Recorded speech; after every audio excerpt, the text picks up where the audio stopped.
Seventh evening.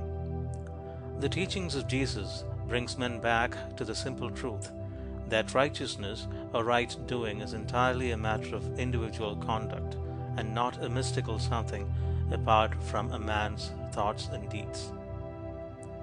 Calmness and patience can become habitual by first grasping, through effort, a calm and patient thought, and then continuously thinking it and living in it until use becomes second nature and anger and impatience pass away forever.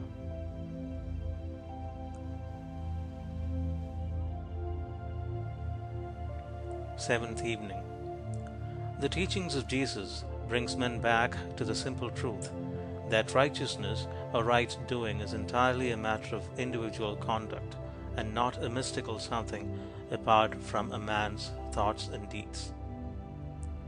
Calmness and patience can become habitual by first grasping, through effort, a calm and patient thought, and then continuously thinking it and living in it until use becomes second nature and anger and impatience pass away forever.